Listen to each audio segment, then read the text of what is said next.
Some children just jam piles of papers and books into me until you can't even see the bottom of the locker.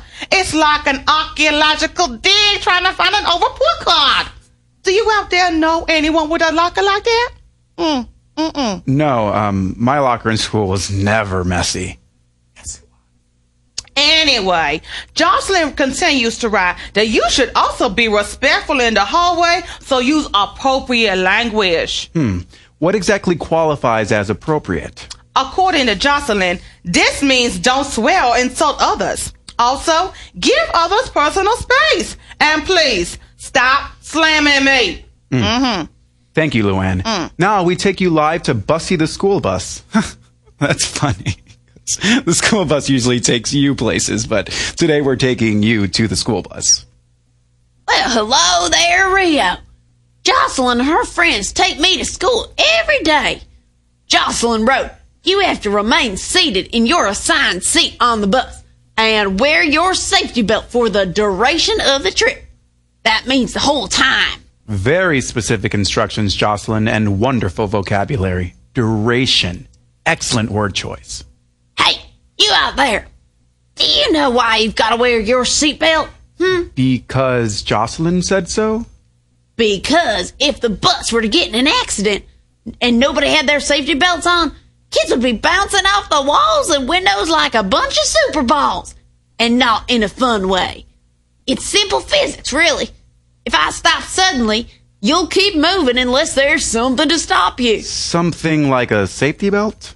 Exactly. Anyway, Jocelyn also writes that you should keep your belongings on your lap and take them with you when you exit the bus. Some of you kids out there, you know what she's talking about, right? Have you ever forgotten books or backpacks on the bus seat? Well, you're not alone if you have. Once, this kid left his stinky old gym clothes under the seat. I reeked for a week. Ooh-wee!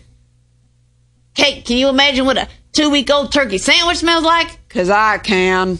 Yes. Moving on. Any other advice Jocelyn has about bus safety? As a matter of fact, yes. She says you need to keep your hands and feet to yourself. Jocelyn also reminds you to keep your body parts inside the bus at all times. Pick up your trash when you leave, please. And Jocelyn adds, keep the noise at a low level, which I sure would appreciate. Sometimes on the ride to school, kids get so loud it gives me a headache. And I don't even have a head. I'm a bus. Thank you, Bussy, for sharing that piece of Jocelyn's report with us. Last but not least, we take you to the most important room in school, the classroom. We go to Professor Encyclopedia. Welcome, Professor Pedia. Lovely to be featured on your news program again. As a book yourself, I want to ask you what you think of Jocelyn's book. Well, my. It is superbly detailed and particularly well organized. Children out there, did you notice how she created separate chapters? Just like an outline for rules in the lunchroom, in the bathroom, etc. And it provides important messages of respect and responsibility and gives specific examples of rules. Yes. That's a raving review, Professor. Would you like to share a few choice sentences from her chapter on classrooms? Yes, it would be an honor. Jocelyn writes that you should be on time to class and sit in your assigned seat. You must follow your teacher's directions and be polite. Jocelyn also writes that you raise your hand to be called on for participation. Yes, Riel, good job. Is there anything else in Jocelyn's classroom instructions? Yes. Jocelyn adds that you should keep your chair and desk legs on the floor. Have you ever seen anyone leaning back in his or her chair? Well, I have. And let me just say it is a terrible idea. You could easily fall backwards and hit your head. Jocelyn also asks that you simply pass objects, not throw them. That's one of the main objects in the classroom. I concur. You what? Concur. That means I agree.